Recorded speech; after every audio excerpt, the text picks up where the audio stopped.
Bienvenue dans les vraies voix, bienvenue sur Sud Radio avec Philippe David qui va ainsi s'est martelé avec son casque. Bon voilà. Oui, je me suis assommé avec mon casque. Comment ça va? Non mais excusez-moi, maman, si tu m'écoutes, je veux bien qu'on dise du bien de ce garçon, mais il est complètement demeuré en fait. Le gars, il s'assomme avec son casque. Mais non, j'ai vous pris comprenez où on en est? je l'ai pris en pleine tête. Il a juste deux mains gauches, ça c'est, vous l'avez vu. C'est pas tout à fait casque d'or. Vous portez des couches, vous rassurez-moi, vous portez des trucs. Bienvenue dans les vraies voix, tout de suite le grand débat du jour. Les vraies voix Sud Radio, le grand débat du jour. Nous travaillerons dès demain à construire une majorité d'action. Le SMIC à 1500 €, c'est comme placer nos économies dans les emprunts russes. Je veux qu'ensemble, nous redonnions un sens et une vertu au mot compromis. Si nous devions en arriver au rationnement, les entreprises seraient les premières touchées. Samedi prochain, le premier réacteur de Fessenheim s'arrêtera. Il y aura certainement des hausses du prix de l'électricité et du gaz. Une crise climatique qui n'est plus une hypothèse pour demain, mais qui est une réalité maintenant. Je vous annonce que des chèques énergie exceptionnels seront versés d'ici la fin de l'année. Un désaccord salarial ne justifie pas de bloquer le pays. Le SMIC, en un an, a été revalorisé de 8%. Sur le fondement de l'article 49, alinéa 3 de la Constitution, la censure, cela ne peut pas être qu'une posture. Ça ne peut pas fonctionner à coup d'interdiction. 6 mois après son arrivée à Matignon, quelle devrait être la priorité d'Elisabeth Borne? La sécurité, la santé, l'écologie, le pouvoir d'achat. Pour l'instant, vous dites sécurité à 47% et pouvoir d'achat à 40%. Question que l'on vous pose, bien entendu, Félix Mathieu. Après une demi-année de gouvernement, Borne sous majorité relative. Elle a même planté un chêne vert pour l'occasion. Chaque Premier ministre choisit son arbre au bout de 6 mois à Matignon. Elle a donc opté pour une espèce persistante et résiliente, qu'on se le dise. Une jeune pousse arrivée au fond du jardin au gré du vent, explique Elisabeth Borne dans Paris Match. Un chêne vert qui saura, dit-elle, s'adapter aussi au réchauffement climatique. Une demi-année, une loi pouvoir d'achat avec bouclier tarifaire sur l'énergie, remise à la pompe. Une période qui lui a permis de convaincre son camp sans vraiment imprimer sa marque. Elisabeth Borne connaît ses dossiers, rend des arbitrages clairs, confie des membres du gouvernement auprès de l'agence France Presse. Même si elle n'est pas très chaleureuse, ajoute un ministre. L'ancienne préfète, ancienne présidente de la RATP a pourtant cherché, comme on dit, à fendre l'armure le jour où elle est devenue Premier ministre. Je suis évidemment très ému ce soir et je ne peux pas m'empêcher d'avoir une pensée pour la première femme qui a occupé ces fonctions, Édith Cresson. Je voudrais dédier cette nomination à toutes les petites filles en leur disant « Allez au bout de vos rêves » et rien ne doit freiner le combat pour la place des femmes dans notre société. Issue de la gauche, Elisabeth Borne a été nommée Première ministre en mai alors que circulait le nom de la LR, Catherine Vautrin. Elle entend donner, paraît-il, une touche verte et sociale à son passage à Matignon. Touche verte que certains trouvent un peu pâle, même au sein du gouvernement. Une bonne administratrice, mais pas de cap clairement identifiable. D'angles saillants reconnaissent les plus en proie au doute en Macronie. Concertation, dit-elle, en temporisant sur les retraites, mais en même temps 4,49,3 pour les budgets de l'État et de la sécurité sociale. Merci beaucoup Félix Mathieu. Avec nous. Pour en parler. Oui, bien sûr. Bruno Cotresse, politologue, chercheur au CNRS et au CEVIPOF. Bonsoir Bruno Cotresse. Bonsoir Philippe David. Bienvenue sur Sud Radio. Bonsoir Bruno. On va faire un tour de table Philippe, pour savoir l'avis des vrais. Quelle image vous avez d'Elisabeth Borne? Rapidement, je n'ai jamais pu, alors que en général j'ai plutôt l'esprit critique, me déprendre d'une forme d'estime pour Elisabeth Borne. Je ne raffolais pas initialement de ce qu'elle représentait, mais j'avoue que au bout de ces 6 mois, je la trouve courageuse, je la trouve réservée, je la trouve pas trop démagogue, je la trouve digne. En même temps, comment dirais-je, cette estime vient du fait qu'elle a une difficulté d'être première ministre qui est considérable. Elle doit osciller entre la nostalgie de la femme de gauche qu'elle était et l'emprise d'Emmanuel Macron sur elle, et qui la conduit naturellement à plus s'occuper de la gestion de la majorité relative que du programme du futur. Françoise de Gaulle. Pardon. Allez-y, Vas-y, Elisabeth, vas-y. Moi, je dois dire que Philippe m'étonne toujours. Il a des trésors, d'empathie et d'indulgence. La preuve, c'est qu'il y ait toujours du bien de Sandrine Rousseau.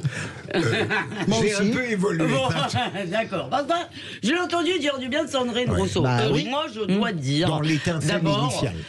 Que Madame Borne soit une femme respectable, c'est tout à fait évident. Donc, je ne vais pas m'étendre là-dessus. D'abord, je ne dis pas la première ministre. Dans la Constitution, on dit le Premier ministre, c'est une fonction, donc je continue à dire une fonction. Et pourquoi je continue à dire le Premier ministre? Et pourquoi je commence par ça? Parce que le jour où elle est arrivée au pouvoir et qu'elle nous a fait son grand numéro, les femmes, les petites filles, etc., genre, regardez comme je suis une femme, au cas où on ne l'aurait pas remarqué, ça m'a déjà glacé.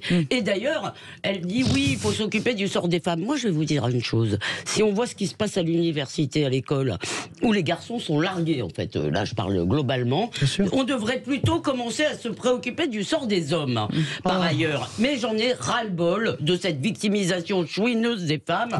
Madame Cresson a été un mauvais Premier ministre. C'est pas parce qu'elle était une femme. Donc dès qu'une femme est incompétente, elle sort le drapeau rouge et elle dit « Ah, c'est parce que je suis une femme !» Arrête de crier comme ça.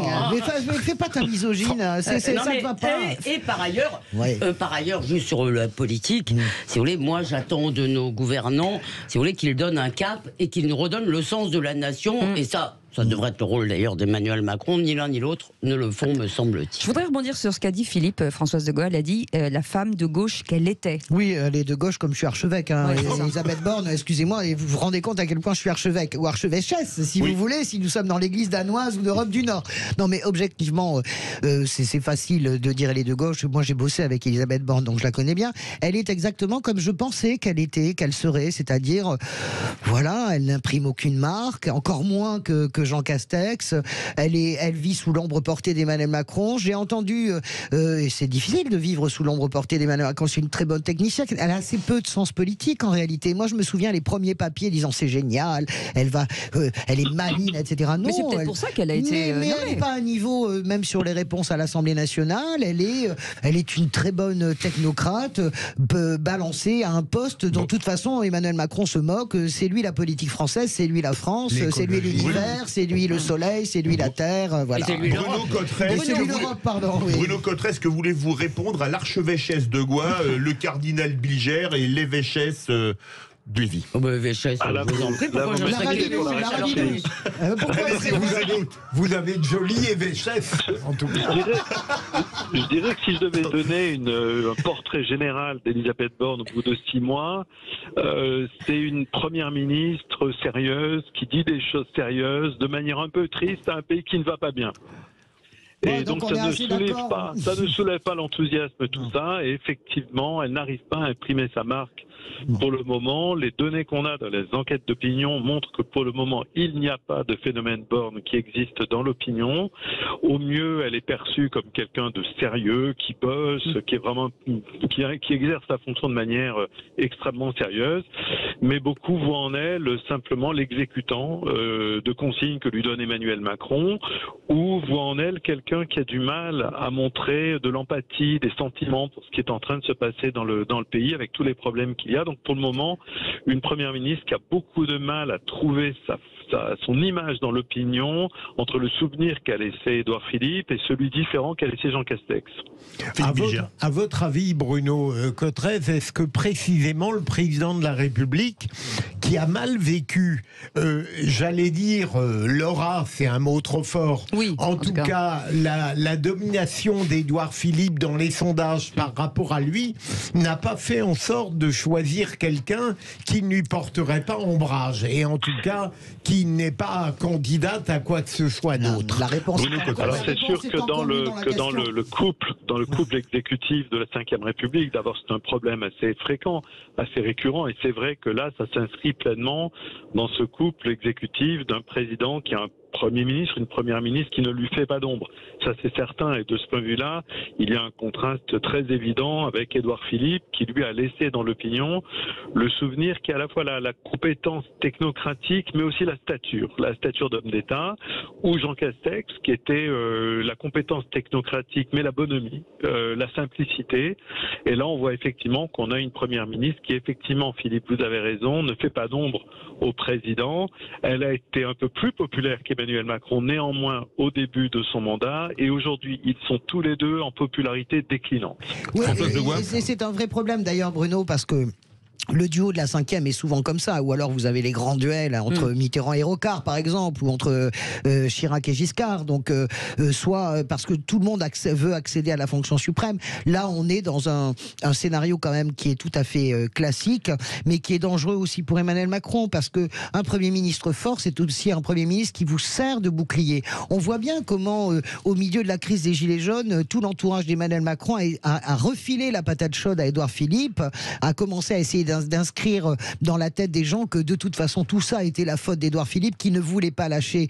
C'était le gros méchant qui serrait les cordons de la bourse, alors que lui, Emmanuel Macron, était le Robin des Bois formidable qui voulait desserrer et donner aux Gilets jaunes. Donc c'est à la fois une force parce que ça permet à Emmanuel Macron, moi je pense que c'est un danger pour lui personnel de nourrir en permanence cette verticalité, ce sentiment que tout procède de lui, mais à la fois c'est une faiblesse parce qu'à un moment donné, le Premier ministre c'est fait pour ça aussi, c'est fait pour servir de bouclier, et là il n'y a aucun bouclier en la personne d'Elisabeth Borne. Ouais, oui, clairement.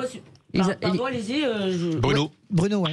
Oui, non, clairement, elle ne sert pas de bouclier au président, c'est certain, et ça explique peut-être aussi l'état de l'opinion par rapport à l'ensemble de l'exécutif. Ouais. Emmanuel Macron, dont l'agenda est totalement sur la guerre en Ukraine, en fait, fondamentalement, et une première ministre qui, elle, pour le moment, n'imprime pas et n'incarne pas, au fond, la conduite de l'action publique, malgré les nombreuses décisions qu'elle prend. Il y a tout un tas de décisions qui ont été prises, mais effectivement, pour le moment, on a une première ministre qui ne peut pas incarner. Oui, mais juste 2 secondes. Si Emmanuel Macron est ancré dans l'international, il y a bien falloir quelqu'un qui mène le pays, en fait. Mais elle le mène, mais comme une directrice de cabinet, en réalité. Il y a bien quelqu'un qui va devoir émerger. Donc, moi, je dois avouer que ce qui me frappe dans la période actuelle, c'est qu'on a un président qui est dans un imaginaire post-national. D'ailleurs, il n'en fait pas totalement mystère. Il est le seul, d'ailleurs, en Europe, personne ne veut de son projet de super Europe-puissance qui n'existera jamais et dont aucun dirigeant européen ne veut, donc il a l'air un peu benet de ce point de vue-là, mais on a quand même l'impression que c'est ça son imaginaire, c'est à la fois le multiculturalisme et le dépassement de la nation. Et quant à Madame Borne, on a l'impression qu'elle n'a aucune idée de la France. Et moi, ce qui me manque, en fait, c'est de la politique au sens, si vous voulez, de gens qui essaieraient de redonner un cap à ce pays, de refaire une communauté, de savoir pourquoi et sur quelle base nous formons une communauté politique, ce que nous perdons de vue dans la gestion du quotidien. Mais parce que la tactique l'emporte, Elisabeth. Oui, bien sûr. Et ils sont complètement obnubilés par cette majorité relative. Oui, mais vous n'envisagez pas qu'il n'ait pas d'idée, tout simplement, que Madame Borne n'ait pas d'idée de la France. Sur ce plan-là, je suis moins sévère que vous. Moi, je suis aussi sévère qu'Elisabeth, et je pense que c'est le drame, de toute façon, d'Emmanuel Macron. C'est qu'en réalité, cet homme qui ne croit qu'à l'homo economicus, il ne croit qu'à ça, il ne croit qu'à l'économie, il ne comprend pas. Non, il croit à l'Europe. Non, mais bien sûr. Et il ne comprend pas comment fonctionne ce pays. Et la réalité aussi pour Emmanuel Macron, c'est que c'est sa dernière. Le problème, c'est que c'est sa dernière. Le problème, c'est que il n'y a plus de succession à Emmanuel Macron. Il ne pourra plus se succéder à lui-même. Et donc c'est très compliqué pour un athlète dont il sait qu'il ne courra pas les Jeux Olympiques parce qu'il peut plus les courir, de se remotiver pour autre chose que pour essayer de rentrer dans l'histoire à travers la crise ukrainienne. Bruno, je pense que quand même c'est un peu ça aussi le problème majeur d'Emmanuel Macron. Bruno Cotresse. Oui, c'est ça le problème majeur d'Emmanuel Macron. Effectivement, normalement, la répartition des rôles est assez simple. Le président, lui, doit incarner cette vision de la France, du pays, de son avenir. Le Premier ministre fait tourner la machine de l'État, la machine du gouvernement, la majorité à l'Assemblée. Donc, effectivement, pour le moment, on est un peu en panne sur les 2 aspects. Le Premier ministre n'arrive pas à incarner aux yeux de l'opinion que la machine tourne à plein, que les problèmes sont réglés, et le président, lui, est un peu perdu pour le moment. Le début de 2e mandat ne cesse de s'éterniser. On se demande tous quand est-ce que ce 2e mandat va trouver Jamais. son angle et sa direction principale. On ne le voit pas pour le moment et on a un peu le sentiment d'un président qui se pose lui-même la question de savoir à quoi sert son deuxième mandat. En tout cas, la question que l'on vous pose 6 mois après son arrivée à Matignon, quelle devait être la priorité d'Elisabeth Borne? Sécurité, santé, écologie, pouvoir d'achat. Pour l'instant, c'est toujours les pouvoirs d'achat et la sécurité. Merci beaucoup d'avoir été avec nous, Bruno Cotresse. Merci à tous.